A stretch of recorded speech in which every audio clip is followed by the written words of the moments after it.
Привет, ребята, с вами Яна, и вы на канале Na'Vi Junior.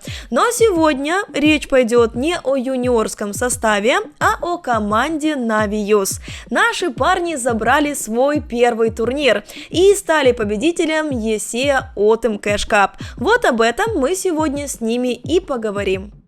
Ребят, ну что ж, первый матч на SLTV.org, победа на турнире и 100% винрейт, что не может не радовать. Как вы готовились к этим квалам? Капитан будет отвечать на этот вопрос. Подготовка была тяжелой, не играли 3 недели вместе. Это из-за того, что Моноси ушел тренироваться к Na'Vi Junior? Да, все верно. Моноси играет с Na'Vi Junior, у нас 4 человека, но до турнира мы, в принципе, никак не готовились, и вообще турнир для нас был неожиданным.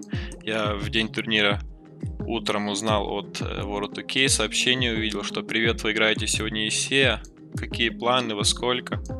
Мы там списались, я написал админу, он мне ответил, и так, в принципе, и подготовились. Но несмотря на то, что вы не готовились к этому турниру, он был внезапный, вы смогли без шанса просто закрыть Tenacity, или Tenacity, если я правильно говорю, убить им.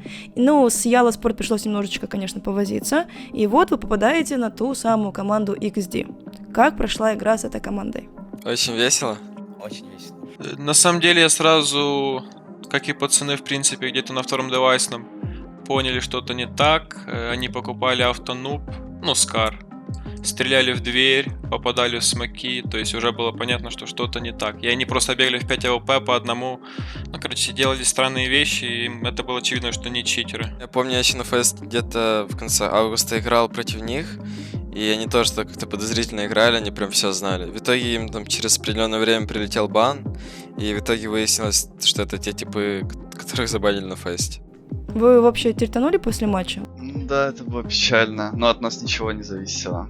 Да просто тильтанули, то что типа админы ничего не делали, и даже несмотря на то, что типа не только мы об этом говорили, еще там и иллюминары, все просто писали в Твиттере, там об этом говорили, в итоге админы в тот момент ничего не сделали. Это уже не первый случай на ESEA, что Да. на турнире играют читеры, и они доходят до таких стадий, их банят только во время ХЛТВ.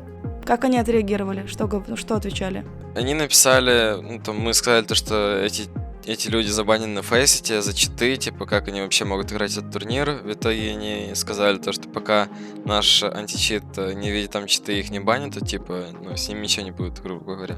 Несмотря на весь этот резонанс, команда XD продолжает участие в этих квалах и, соответственно, их выигрывает, потому что Team Unique, наверное, не вывезли и вышли спустя первую половину игры.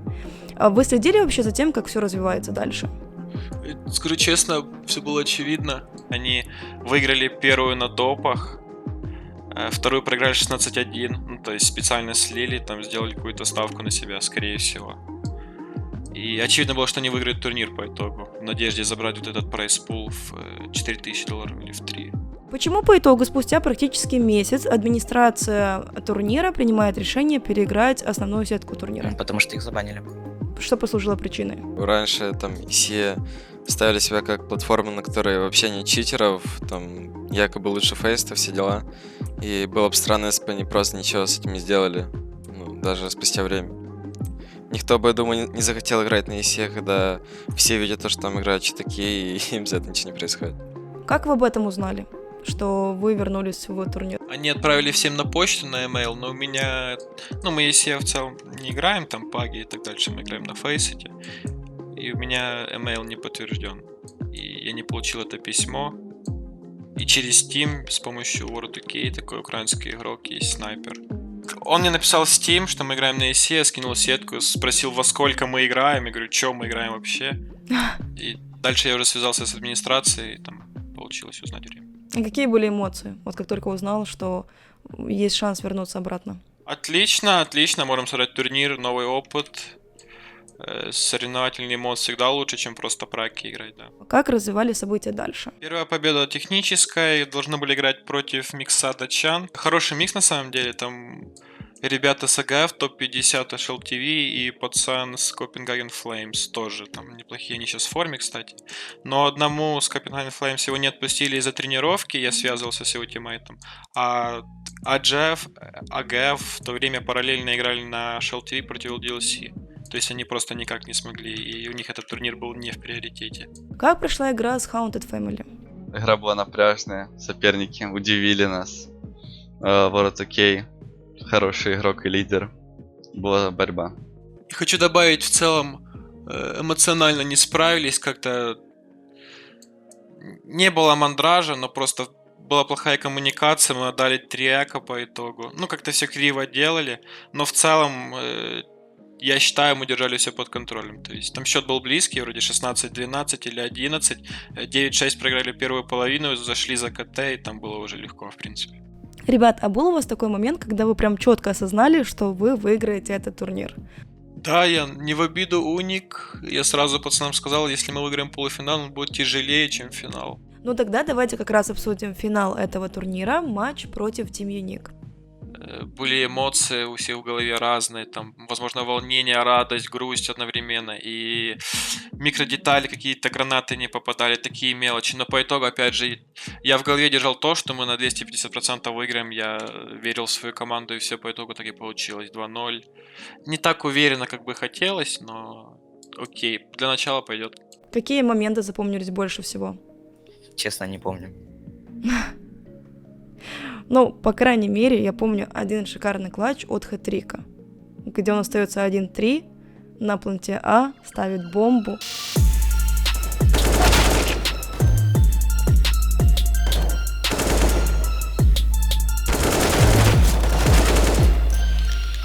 Да, это было невероятно. Я когда увидел, что он поставил бомбу, стал за испанский, я, просто знал, что он выиграет. Не знаю почему, я в него верил. Не знаю, короче, как-то чувствовалось. Когда они еще в КТ упали, он убил Зиг, 2 КТ, я понимал, все, это хайлайт. Да, не таких, как орешки, щелкает. Даня, вот вопрос конкретно к тебе. Я понимаю, что у тебя это далеко не первый клатч, и надеюсь, что не последний, но было, может быть, какое-то волнение, потому что все-таки ставки высоки, это уже финал турнира. Да ты когда в клатче, ты не думаешь об этом, у тебя как-то все быстро само развивается, не знаю. Я вот помню, то, что типа там, что 2 в 4 мы были, или уже 1 в 4, я биваю типа на рампе, я вообще не думал там о результате, о том, типа, что будет, если то. Я просто, не знаю, как-то все само произошло, эти моменты как-то происходят быстро, ты их ждешь, и вот ты даже не замечаешь, как они быстро происходят, и это очень крутое чувство, на самом деле. Как прошла вторая карта? По счету тяжелая, по эмоциям тоже. Потащили клатчи. Я взял 1 в 3, Илья взял 1 в 4.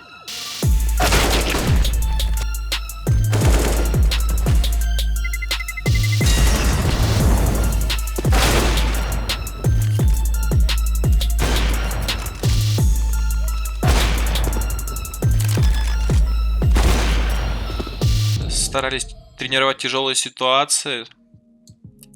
А при счете, дай бог памяти, 10-8, 12-8 вроде. Там у меня 4-3 у нас преимущество. Я играл отдачу Б, заколил стяжку от Дани. Не пошел спрей, техническая ошибка. Если бы я тогда убил чела, мы бы выиграли 16-8. И было бы намного легче. Ну, не 16-8, окей. Но было бы просто легче. Я там чуть подруинил и сделал матч более close. Ну и, конечно же, я не могу не отметить эпичный любимый пик от Бумыча в исполнении Хэтрика и Синикса.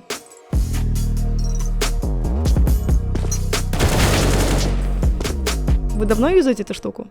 Ну, вот когда первый состав Нави начал использовать против Астралис, вроде, когда они играли в финале, мы это увидели, мы потестили на праках чуть-чуть, на карте пустой, и поняли, что типа это имба, потому что, это, вот, допустим, тип стоит в поп-доге, смотрит ВН, и когда два типа падают один спиной, он не может его убить сразу, потому что тот спиной, ему там нужно пулю 4 стрельнуть, а игрок, который сверху, может просто убить его сразу в голову, и тогда просто без размена будет уже какой-то энтри для команды. А как вы этот пик называете между собой? Жопный пик. Жопный пик. Все Райза смотрят, да? Конечно. Ну, получается, что да. Ребят, 2-0, победа на вашем первом турнире. Какие вообще были эмоции после матча и после победы? Эмоции, даже несмотря на то, что это там, не очень крутой турнир, там не лан, не крупный, но все равно первые вот эмоции победы именно в команде, когда ты играешь матч и чувствуешь, как всех хотят выиграть, просто делать все для этого, то это очень крутые эмоции, тем более, когда вы побеждаете еще. Синикс, а у тебя? Ты перестал волноваться? Да, наверное. Голова болела. Долго уснуть не мог. Не знаю, с чем связано. Ты там, наверное, лежал перед сном, знаешь, такой, можно было выйти вот так, нужно было пикнуть вот так. Не было такого? Да, именно так было. Мы поговорили в ТС, к нам зашел Амиран, мы пообщались по поводу турнира. Потом я пошел спать, отдыхать, долго тоже не мог уснуть, но самое лучшее чувство, наверное, было уже на утро, когда ты просыпаешься и понимаешь, что ты выиграл турнир, то, что это первые игры на ХЛТВ были. Это самые приятные чувства, ощущения были только на утро. А что Миран вам сказал? Как он поздравлял? Он сказал то, что мы молодцы, это только начало, нам также нужно работать, подточить еще многие вещи, и в общем, нас нужно еще обучить, но он был очень рад, как он сказал, и это было видно, и мы очень рады, то, что мы ему тоже сделали приятно, и в дальнейшем будем делать все для того, чтобы повторить успех. Есть вопрос к каждому из вас. Какой момент на этом турнире вам запомнился больше всего и почему? Мне лично запомнилась игра против Яла Esports, счет был 10-14 не в нашу пользу, Даст-2 мы играли за защиту и взяли 6 раундов к ряду. И по эмоциям это был, наверное, самый тяжелый матч вообще на турнире, лично для меня. Запомнился финал. Родион спросил про игру. Видим ли мы всю ситуацию. Я был уверен, что мы победим. Запомнился финал тоже. Все вот эти вот моменты, мультикиллы, клатчи, не знаю, все вот эти моменты крутые запомнились. Также еще запомнилось, как мы против читеров играли. Это нельзя забыть. Мне, наверное, запомнилась больше всего игра против Hunted Family, поскольку это была напряженная игра. Мы отдали 3 эко вроде бы, но как-то это все сглазило тем, то, что мы все-таки взяли 2 пистика. Дало какое-то преимущество, несмотря на то, что мы проиграли 3 эко. Безусловно. Да, и это была более напряженная игра, я считаю. Так, Фир, вопрос конкретно к тебе. Доволен ли ты результатами команды? Я понимаю прекрасно, что это победа, лучше результатом быть и не может, но в целом есть еще команде над чем поработать. Если давать оценку четко по данному турниру, 3 с плюсом. Победа 4, окей, 4. Но можно было намного лучше и более увереннее все карты закрывать. Но опять же, мы все прекрасно понимаем молодость, нестабильность в плане эмоций и так дальше. То есть все окей. Я доволен, но можно было намного лучше. Какие планы у твоей команды на ближайшее будущее? Квалы, турниры? Будем играть тот же ESEA, он проходит раз в 2 недели, такой же формат, открытая квалификация, финальная часть на ХЛТВ. Будем там играть, там есть неплохие стаки, коллективы, мы будем набираться там опыта. И по тренировкам, опять же, я раньше говорил, будем стараться найти какого-то плюса, с которым мы можем потренироваться, плюс потестить молодого. Почему бы и нет? Мы до сих пор просматриваем молодых игроков. И самое главное, это потянуть наш маппул. Слабые карты потренировать. Тем более мы сейчас на ХЛТВ спалили, на 100% винрейт на трейне, на дасте. Оппоненты сейчас будут банить. Да, вы понимаете, о чем я. Спасибо большое фанатам и болельщикам за слова поддержки, которые не писали во время турнира, до турнира. Всегда нас поддерживают, хейтеров практически не встречаю. Я вас очень сильно люблю, мы будем стараться. Все вот эти результаты, они в первую очередь для вас. Да, ребят, согласен со словами Родиона. Будем также стараться и постараемся достигать максимума и максимального результата. Всем спасибо. Спасибо за поддержку. Спасибо вам большое за интервью, что мне все рассказали, ответили на все мои вопросы. Надеюсь, что и дальше будете покорять новые вершины, и ваш винрейт не будет ухудшаться.